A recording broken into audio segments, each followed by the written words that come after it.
and this is a little bit younger crowd, but how many of you have actually had this experience where all of a sudden you've stopped and forgotten what you were doing and had to go back? Oh good, everybody. That makes me feel much better too. And when that happens, what is it that you normally do that helps you find what you've retrace your steps? To breathe and backtrack to where it was. Backtracking, right? Backtracking is a really good technique. And especially for people that are younger in the room, have you noticed anybody else that has this problem? My mother. Oh. And Tifa in the video is speaking to a bunch of caregivers who are a little bit older, so that's why there was that much panic in the room, and giggling. And one of the things that we know, and we'll talk about this in a little detail later, is you heard a lot of giggling. When people are nervous, they giggle. And the higher pitch the giggle, the more what? Nervous they are, right? So listen when you're working with people for those high-pitched giggles, because that'll be a sign that something's going on that maybe they're not quite as comfortable with as they'd like to be. So let's watch and see. Now, when this happens with people, why do we think this happens other than distraction? Any other ideas about why this might come up for people? Does it happen to you at different times in your life more than others? When I'm really stressed out. Yeah. I don't get enough sleep. Oh, enough sleep. Stress and lack of sleep are two big ones, aren't they? Okay. And one of the things that we know as we go forward and work with dementia patients is they may not have periods of real restful sleep, and a lot of things are going to be stressful to them, aren't they? That's why we commit the amount of time we do to train on the dementia topic. And then, did you notice any of you had a change in your breathing? Did you? You did, Anthony? And I did. I was holding my breath because she's moving pretty quick and talking through these things, and I found myself like, oh. Right? And then, if we do provoke or create some giggling or anxiety in people, then one of the things we're going to want to do is have a plan for how to go forward with that. So we'll talk about that later. So the generalization, the thought around this is that when we get anxious, our brain dumps a bunch of cortisol. Okay? And when we have a dump of cortisol, your brain doesn't work as well. That's why everybody that does volunteering at Lightbridge always has a little technique they use before they enter someone's home to focus them. We want to leave our stress behind us when we walk in with the patient. Okay? So one of the things that we did before we started just now was to do what? A technique. Deep breathing. Deep breathing. That's an easy one, isn't it? Anybody else got a little technique they use to help with relaxation? Ethel? I'll usually think about everything that I'm stressed about, and then I'll, in my mind, kind of just wrap it up in like a little bag and then throw it away. Oh, I like that. And then just kind of like, this is not the place, you know, and just continue. Very good. That's a good visualization. So visualizing helps. Breathing helps. Anybody else? Something similar. I usually tell myself when I'm thinking of things, just put it on the shelf for right now. You can go back to it later. And that letting go of it focus you. And you know you can always go back to it later. Very good. Very good. All right. So let's all, before we go back to the video clip, let's just take 3 deep breaths again. Ready?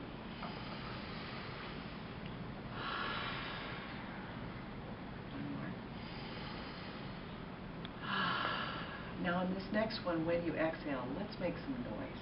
I like big noisy exhales. We know we're serious, right? Oh, you guys are good at that. That was really good. All right, so let me log back in because under HIPAA regulation, we waited too long. Watching you talk, they may not be focused on what you're saying. So really start to get very sensitive about people's learning styles and even your own. And I have an assessment that I had to take for this class. If you all would like to take it, I can share that with you on your learning styles. So this is really important for counseling and just human interaction in general. Thanks. All right, now what we're going to do is eliminate vision, and we're not going to talk. Okay, so we're taking away two of the ways that you would normally be able to get data. So that we can experience what this feels like, because so many times we do this, especially with patients with dementia. So we're going to partner up, okay, and one of you closes your eyes. All right, everybody got a partner? Let's not be shy. Get a partner. All right. Which partner is which? One of you's got your eyes closed? All right. All right. We know who the closed eye one is. Okay. So now, the one with your eyes open, start to mess with, interact with the other person. And everybody pay attention to what that feels like. Okay? Hey, don't open your eyes. All right. Cheating. Now, do it a little more respectfully, like you would with a dementia patient. Don't be smacking people. You guys know each other. You can't be doing that, right? All right. So now, let's talk about that for a minute. The person that had their eyes closed, what did that feel like for you? You jumped. You did jump. I saw you jump. Anybody else? Kind of on edge. Yeah. Like trying to expect what's going to happen next. All right. So a little anxiety around anticipating what was coming. How was that for you, Jade? Yeah, kind of my body started jumping and yeah, unexpected. Right. Yeah. Yes. That's exactly right. And how about you, Melody? Did you have that same experience? Yeah. Okay. A little anxious there. All right. All right. And so we all felt a little uncomfortable. Some of us jumped. Some of us were anxious, right? Not the best way to approach somebody, is it? All right. And when you felt anxious, what did you find yourself wanting to do? I don't know. Okay, so move, right? Anybody else? I was just frozen. You froze, okay. So you were moving, you froze. Anybody else feel like they were going to push the hand away? Was there anybody feel a little protected? No? Okay. All right. Now, let's trade partners and let's close eyes, the other one that was just the caregiver. Okay. And let's do it to the other person. All right? Just so everybody can share the love. All right? Okay. Now, let's stop. And those of you that had your eyes closed this time, let's talk about how was it for you? Really defensive. Defensive. Okay. Personal space has been invaded. I wanted to defend. Okay, so we did have a defender. So we had a little bit of a defender. We had somebody that froze. Anybody else have a reaction like that? It gives me the goosebumps. It's a creepy kind of. Yeah. Creepy. Okay. So overall, probably nothing we would describe as a good experience, right? Okay. So, given that, is this the way that we would rather do a task with a dementia patient? No. Right? And so as we go further on in our learning about dementia patients, we're going to find that whether we intend to do it this way or not, sometimes we do because of the changes in their vision. So that's why we started out talking a bit about the vision. All right? So let's move on now and let's watch a little, this is a short clip, okay? Prepared for it. You're prepared for it, okay? Familiar. Okay. And that's really, it's different because you're more comfortable with touching yourself, right? And it's different because you could expect it, right? So the element of surprise is gone. And when the element of surprise is gone, how does that make us feel different? Calm. Yeah. Calm. And remember our 3 goals? We connect and get their attention so that they will respond to us and they'll participate. So we're all going to respond a lot better if we're What? Tom. All right. So now let's watch. There's about 3 minutes here of this one. So you're in the care partner position. You're we call them patients at Lightbridge, so we'll call you a patient. If strength is your issue, and it isn't skill, what kind of hold are you going to have on their hand? Everybody tight. So everybody grab and see what it feels like to have a tight grasp on someone's hand. Okay, now, are you girls in the butterfly position? There we go. Oh, that's a little better. Okay, so you're not sideways at each other. You're actually one's on top, one's on bottom. Perfect. Everybody got that position? All right. Melanie, come on. Why does that look? Is that uncomfortable to you, Melanie? There. Okay, it's just how you guys have your arms. Okay, we're good. All right. So, in this position, then if somebody's really, really giving you a strong grip, one of the things you can do is they're relying on strength. To relax them and kind of get their attention sometimes is give them a little pump. So pump their hand twice, gently. And usually when you do that, if you weren't looking at me normally, you'd look at each other, right? That's another way to get eye contact from someone who's distracted. So if you've got their hand and you give them a little pump, that will usually bring their eye back to you, okay? So now, just try that between yourselves a minute and see if, without looking at me, if that little pump does make a difference, okay? Oh, no, it's very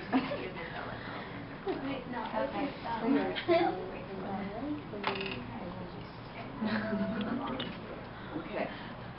So, one of the reasons we do this technique is, especially at end of life, we'll call each other the volunteer and the patient. That'll be easier for us. The volunteer may want to help the patient do something. So everybody take each other's hand again, and let's pretend like you're trying to help the patient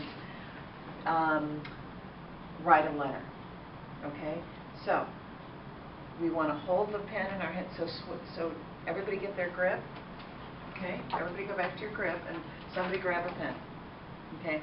So the patient, we want, and thank you.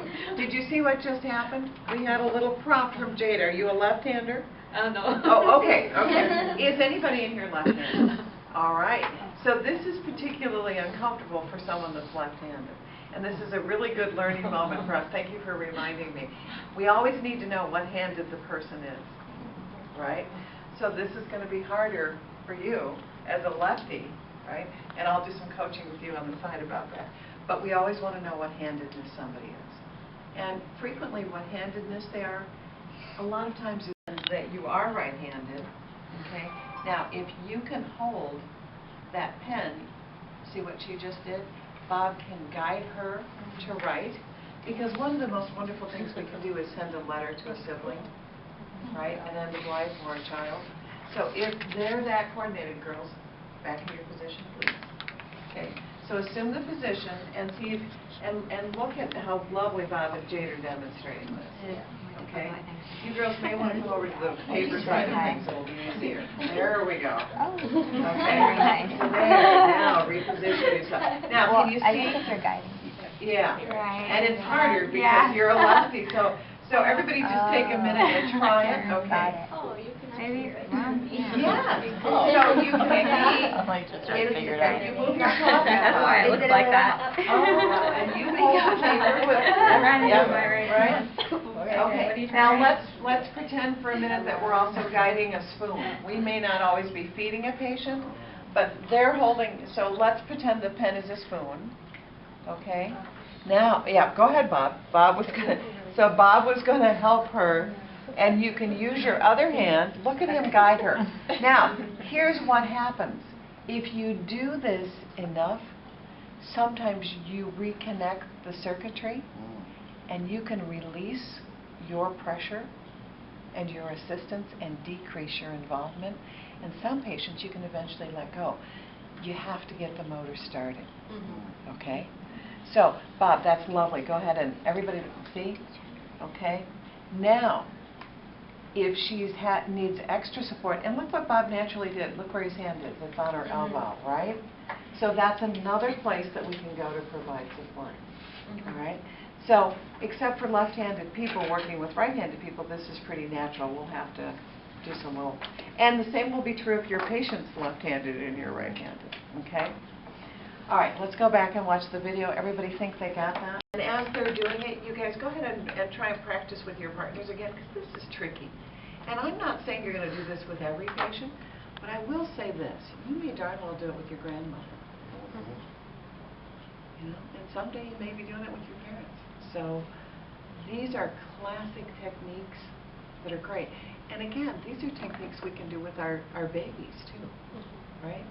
So you guys are at the other end of the spectrum right now. You might have little kids coming too. So these are universal techniques that we're learning today. I'm going to come to hate HIPAA regulations.